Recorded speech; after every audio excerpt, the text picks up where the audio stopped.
Welcome to the Existential Edge podcast, presented by the United States Association for Small Business and Entrepreneurship. How is entrepreneurship transforming university environments?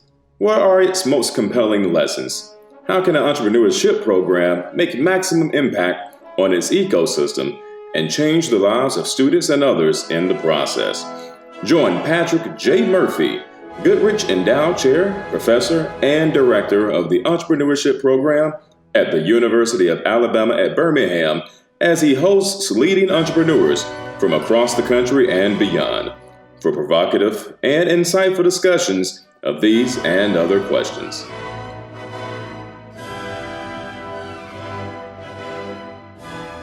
All right, welcome everybody to the Existential Edge podcast. I am Patrick J. Murphy, Goodrich Endowed Chair, Director of the Entrepreneurship Program at the University of Alabama at Birmingham. And today we have a fantastic guest. He is a serial entrepreneur who has multiple projects going all at once, and we're going to learn about those.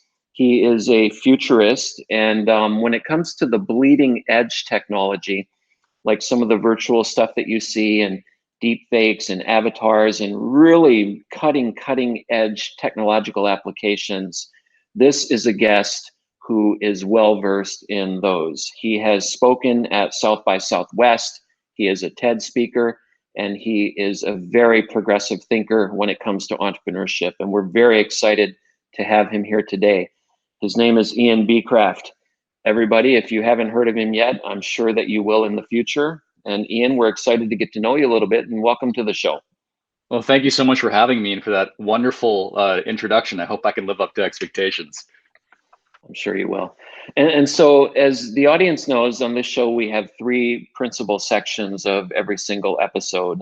In the first one, we'll get to know you a little bit. We won't really talk about your entrepreneurial projects at first. We want to get to know you on a personal level. We'll take about 15 minutes to do that. And then in the second section, we'll get into your entrepreneurial ventures and what you're doing and what you're building.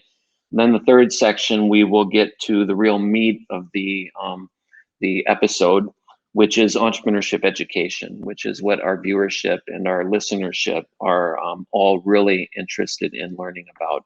And so without further ado, Ian, if you could, go back in time, if you could, and just talk a little bit about who you are, and including growing up and key moments in your life, anything about your values or your personality or your educational experiences that you've incurred or gone through over the years. Give us a good sense of who you are at a personal level, and enlighten us. And we want to get to know you as an entrepreneur, but first we want to get to know you as a person. So please give us a good sense of who you are.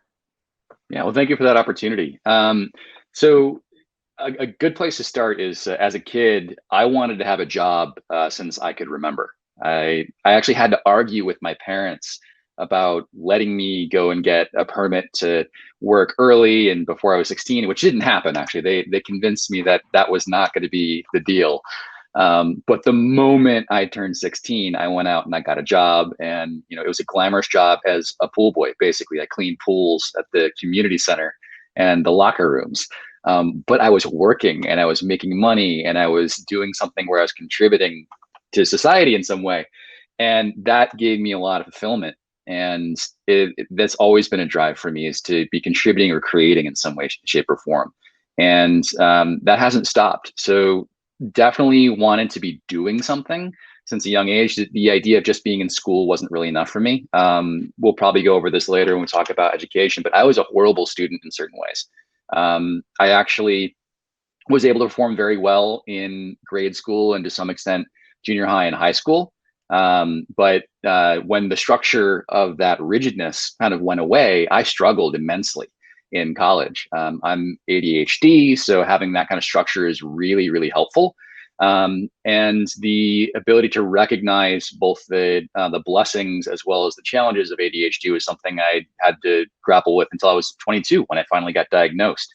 So I'd always had an idea that I looked at the world a little bit differently. I processed things a little bit differently than a lot of my colleagues, but I didn't really know what it was.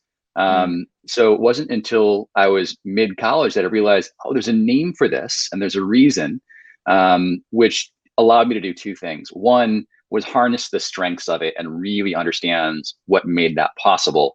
And two, also look at myself differently. As a student and as a young kid, when you don't know that the reasons why something's happening, but you know that something's a little out of place, that has some impact on things like self-esteem, productivity, aspiration, and inspiration. And there was always this desire to do more, but I couldn't understand why I couldn't. And I've been very fortunate to be able to really dive deep into that, understand it, and embrace it, and be able to leverage that to entrepreneurial success. This is going to be really familiar to a lot of the people listening. We all know that entrepreneurship students are often non-traditional in any number of different ways, whether it's ADHD or a unique hobby or interest or something like that. But this idea of being a little bit outside the mainstream is something that we're all very familiar with, and it's actually come up in other episodes. So it's really great to hear you talk about that, because it's something that we as educators don't want to eliminate. We want to celebrate that. And so it's very interesting to hear that that was a part of your upbringing. I want to ask you though, you said you were really motivated to get a job like right away. Where did that come from? I've always been in a hurry to grow up, to be quite honest with you. When I was a kid, I didn't want to be, I was able to socialize well, but I always wanted to be doing something that was 2, 3, 4 steps ahead of everybody else. An example, in kindergarten, my kindergarten teacher, Mrs. Fry, made us, if we wanted to get a prize from the treasure box, you had to come in with the numbers 1 through 100 in sequential order written down. And then she would tell us, well, if the first graders want to do this, because it was like the coolest thing you could possibly do, get something for the treasure box, the first graders have to count to 1,000. And the second she said that, I'm like, 100's not good enough. I'm going for 1,000. And I spent like days writing it all out, and it became this massive roll of paper that was 15 feet long. And wow. I brought it in to my teacher and I showed her, and she was just like blown away. In that moment, she called the janitor of the school to bring in a ladder and put me up on the ladder and have me roll it all the way out, and took a photo of it. And my parents still have that photo at home. But that was like a hallmark moment for me. I don't think I understood the significance of it at that time, because it was just me being like, I want to know what's next. I'm impatient. I don't want to do things at the same pace other people are doing. And I want to know, feel, and see what is next for me. And I think the reason I wanted to do those things, I wanted to create the opportunities to do that, because no one was just handing them to me. Right. Now, what about like, what was it all you? Were you like a really solitary child that pursued whatever you wanted, or was there any encouragement from teachers or family or friends, or perhaps discouragement or other forces? What was the context you were in that compelled you to do these things so early in life? Yeah, I was very fortunate. I had an amazing environment growing up. I have 2 parents who are artists and academics. My father's a musician and an administrator at a university. My mom's a former opera singer and special educator. So I got to also watch my mom go back to university in her 40s, because she wasn't able to complete it when she was younger. And I watched her go through the whole process of getting a degree and then getting a master's, and got a 4.0 all the way through. And that's actually where I learned discipline, by watching my mom just completely throw herself into that, while also taking care of 2 kids. There were certain Sundays where I was part of 2 different youth orchestras. I'd do Chicago Youth Symphony Orchestra in the morning, and then we drive 45 miles up north to Midwest Young Artists. And my mom would sit there the whole time, drive me there the whole time. And every time I came back out to the car or saw her waiting in the hallway, she'd have her nose in the book.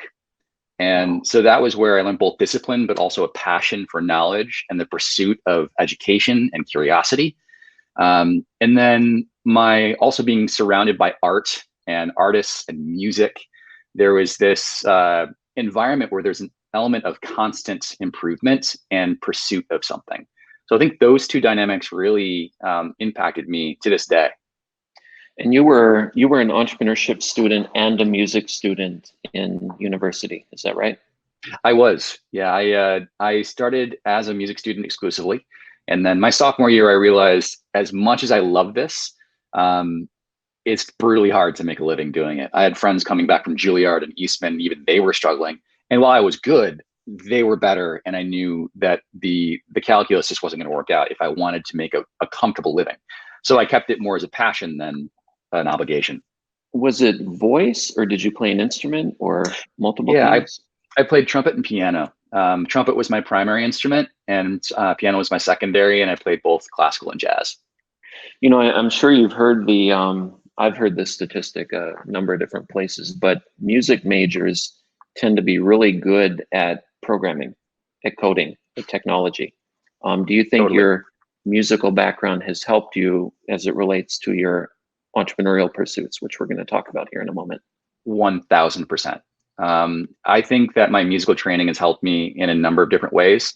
Also, my background in advertising and marketing, those are things where you have to really understand people and the way they think and the way they operate. And being a musician teaches you how to break things down in a certain way that most other disciplines don't. There are some analogs, but the idea of taking something that is, let's say, a holistic symphony and then bringing it down to just your part and then just the 4 bars that you're working on at a time, and then understanding the mechanics that make those things work, and then the music theory that's behind it, there's just layers on layers on layers on layers. And being able to really work at the fundamentals where you're so highly attuned to the nuance of one specific thing you're working on in the moment, and then you get on stage and you perform with your colleagues, none of that is going through your brain. It is all muscle memory. It is all about being in the moment and an incredible sense of presence and collaboration and connection. I haven't found an industry that can come close to replicating that yet. That is fascinating. And I think as I listen to you talk, you have like the creative side, right, which comes from music and so forth, but you also have this, what I might call need for achievement when you're talking about writing 1 to 1,000 and career progression and wanting to get a job, which we tend to associate more with business. So you have like business and creativity all balled into one. So it's like a perfect storm for entrepreneurship. I'm also observing here as you talk that, you know, you wanted to get a job, you wanted to grow up fast, but I mean, correct me if I'm wrong about this. I think your entrepreneurial pursuits are not necessarily things that, how to phrase this, senior generations are really into. It's actually a lot of the younger generations. So you've pushed to grow up fast so that you can almost be young at heart as part of your career. You know what I mean? It's almost like ironic in a way. Mm-hmm. Oh yeah, I mean, we could have a whole therapy session on that. There are definitely elements of the accelerating my childhood so that I could look back and see how I missed part of my childhood and trying to regain that. But yeah, you're absolutely right. There is always this fascination of how the world worked around me, and I think that was a big influence in my entrepreneurial endeavors as well. When I was a kid and didn't know what was going on, I had this very strong sense that there was a set of rules to which the world operated, and everybody was in on the game and knew how it operated except for me. And I think that's pretty common among people who have different or differently learning abled, like whatever conditions they may have. And it was really a strong sense for me. And that was a big part of my push for trying to understand things the way that I did. And overall, I'm grateful that it turned into an actual passion where I gain joy from it instead of it being something that I'm trying to fill a gap with. Absolutely. That's really interesting. And so everybody, we're going to take a quick break, but we've gotten to know Ian a little bit. And here in a moment, he's going to tell us about his various entrepreneurial ventures. This show is called The Existential Edge for a reason. There's a logic for entrepreneurial decision-making that takes us into the domain of risk. And Ian is clearly a risk taker. He was trying to push ahead into uncharted territory since he was a young kid. And we're going to learn about how he is growing his entrepreneurial ventures in the same way, taking risks, learning from the steps that he takes. And then after we learn about his entrepreneurial ventures, we're going to learn about his views on entrepreneurship education. All of that right after this short break.